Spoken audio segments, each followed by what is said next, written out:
Welcome back to Chilltalk English.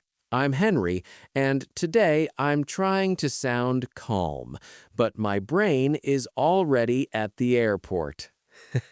And I'm Emma. Today we're doing a travel episode.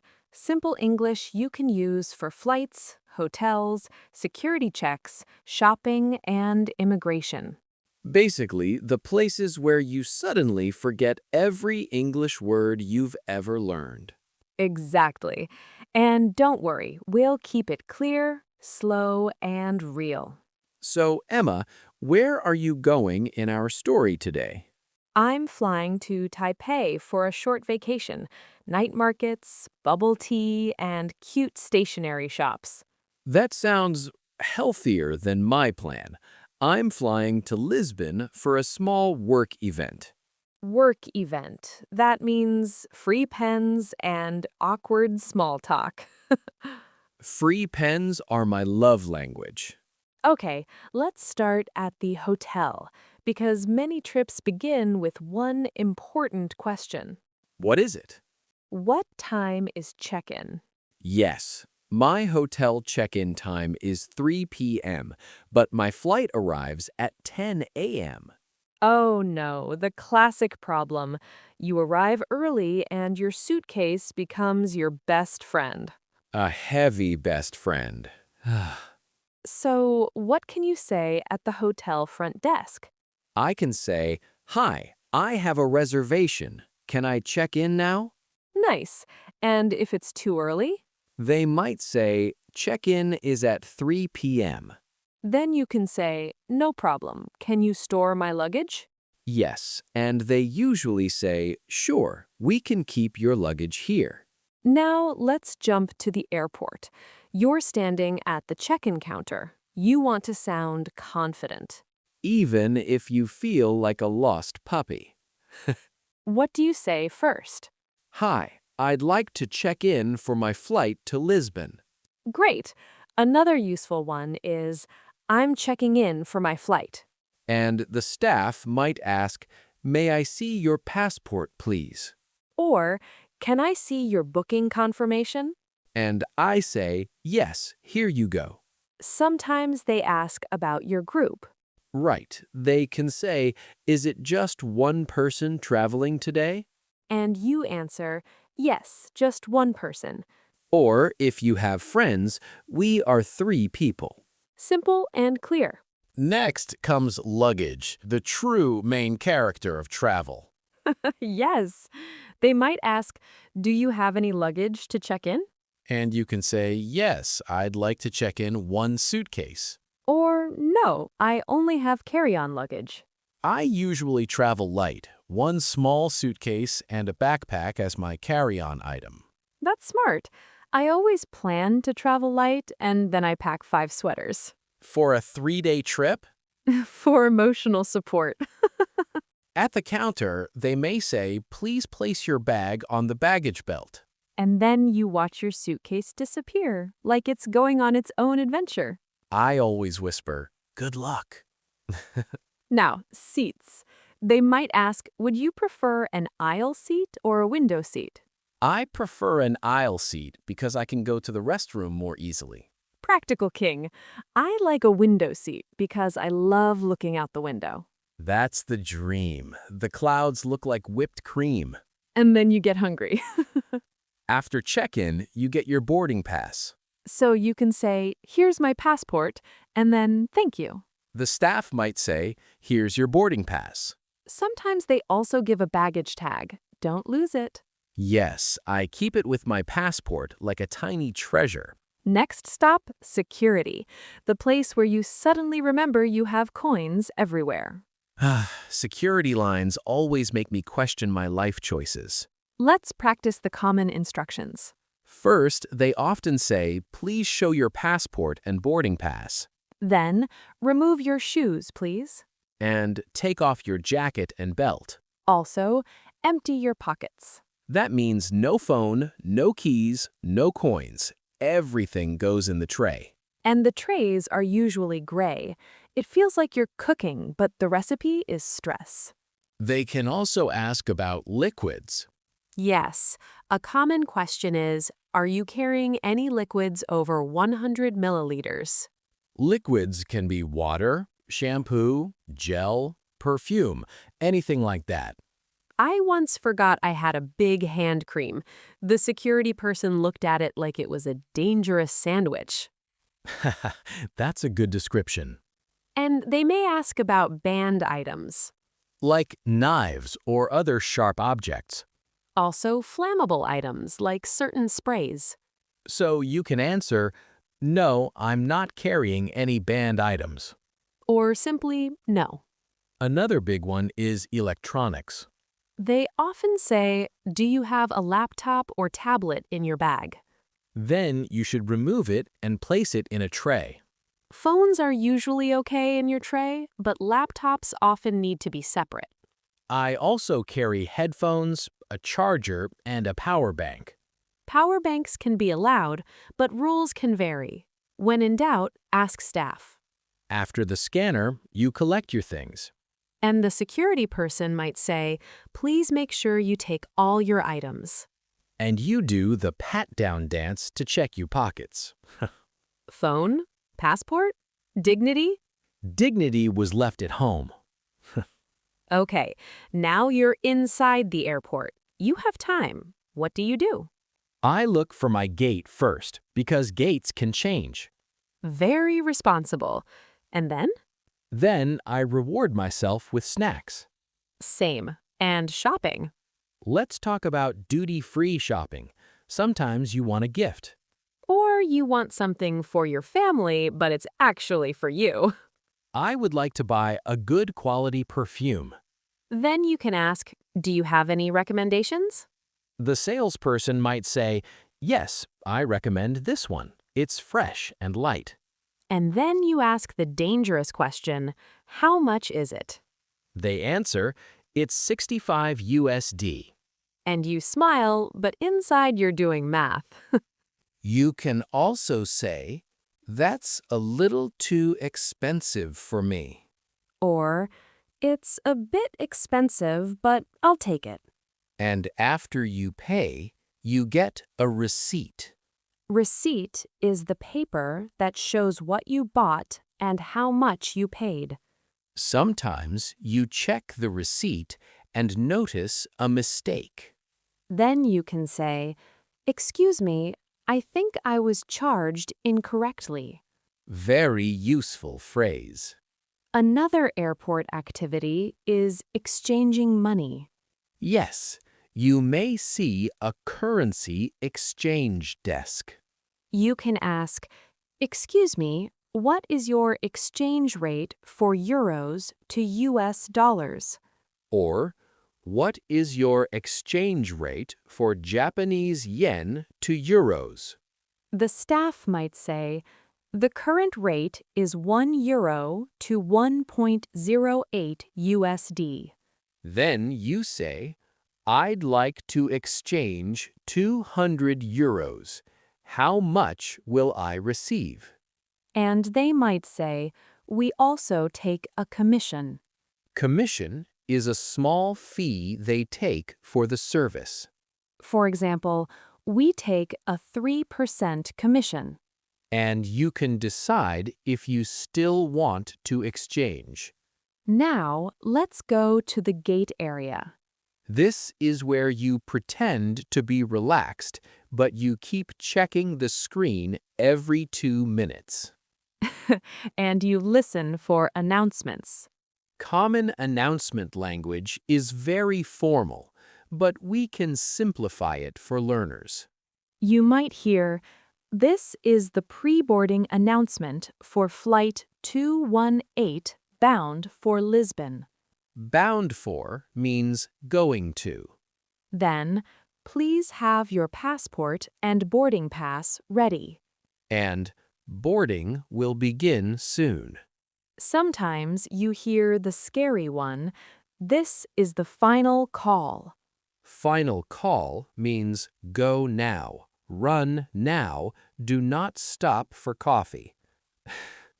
I always think they are saying my name even when they are not. Same.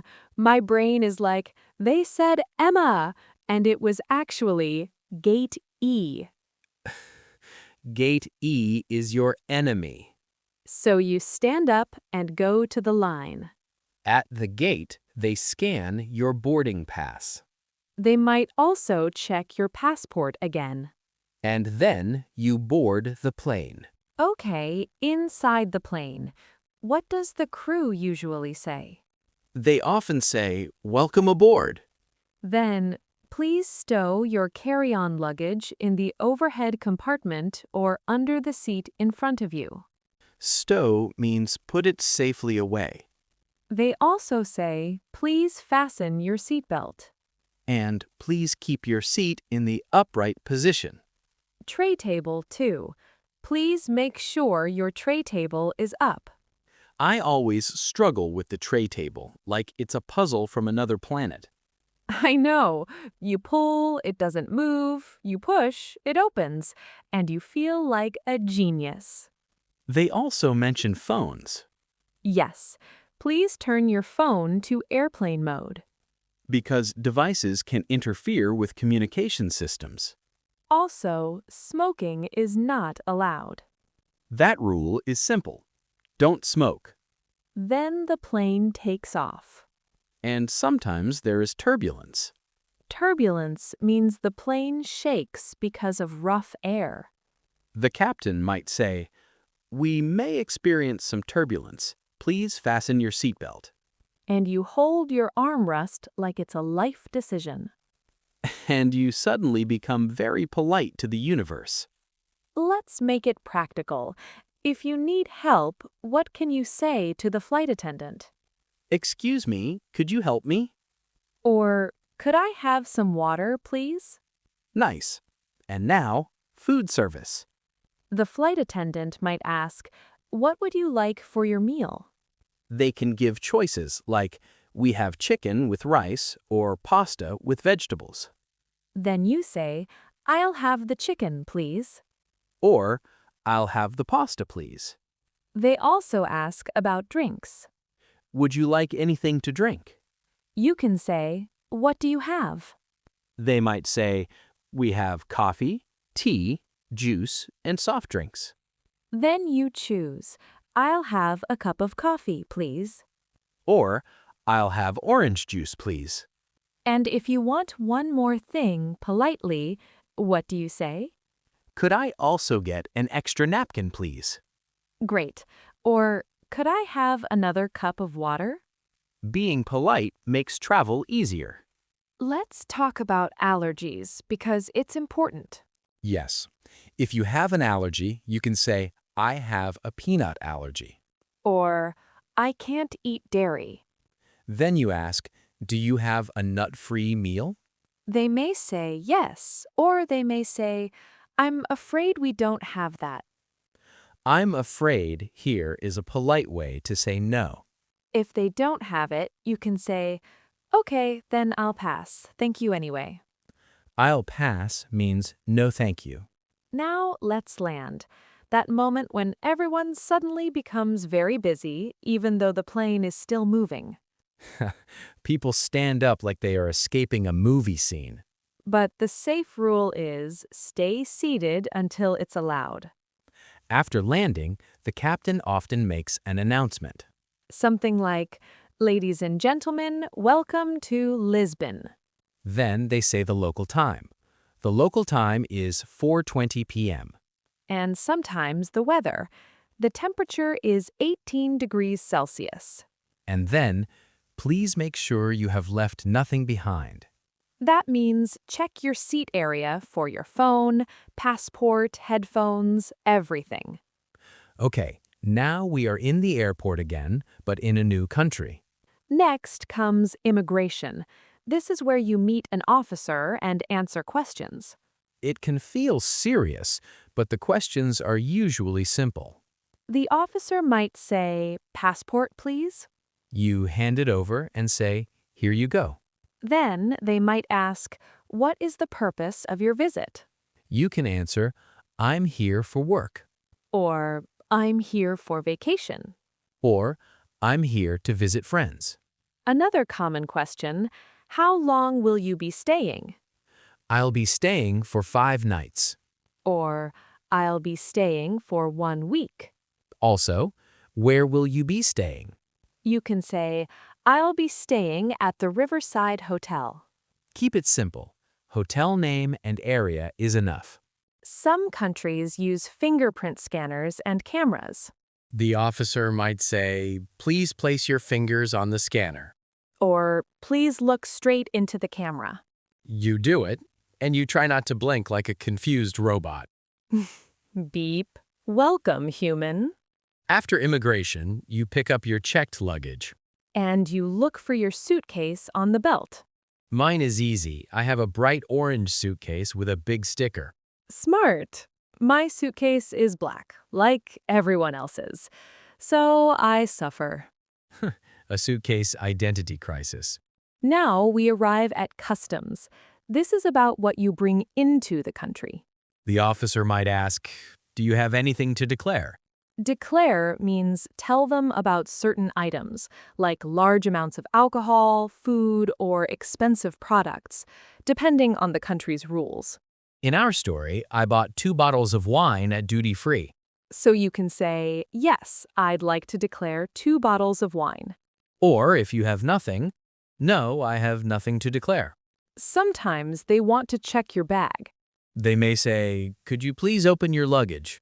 Or, we need to inspect your bag. You can respond, "Sure." Then you open it and you pray it looks normal. And you hope your socks are not on top. Let's add a small problem, because real trips have problems. Oh no, what happens? You can't find your boarding pass stub for your checked bag, the small tag. That sounds like me. You go to the baggage service desk and they ask, do you have your baggage tag? And I say, "I'm sorry, I can't find it."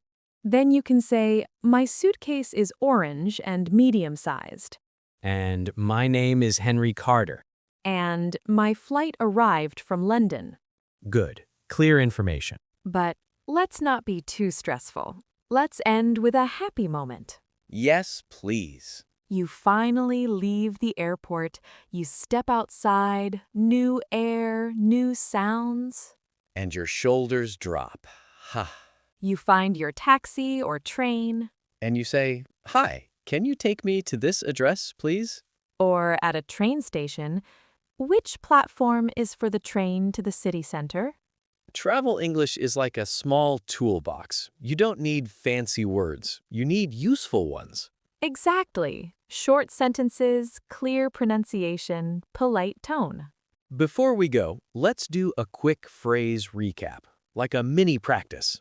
I'll say a situation and you say a good sentence. Okay, hit me. You are at the check-in counter. Hi, I'd like to check in for my flight to Lisbon. You have 1 suitcase. Yes, I'd like to check in 1 piece of luggage. You want a window seat. I prefer a window seat, please. Security asks about liquids. No, I don't have any liquids over 100 milliliters. You want coffee on the plane. Could I have a cup of coffee, please? Immigration asks your purpose. I'm here for vacation. Customs asks if you have anything to declare. No, I have nothing to declare. Perfect. If you're listening at home, you can repeat after us later and shadow the lines. Shadowing means you repeat at the same time, like an echo. It helps your speaking speed and confidence. And confidence is what I need when I'm holding a passport and trying to look like I know where I'm going. You do know where you're going. You're going to improve your English. That's true. Thanks for listening to Chill Talk English. See you next time, and safe travels, real or imaginary.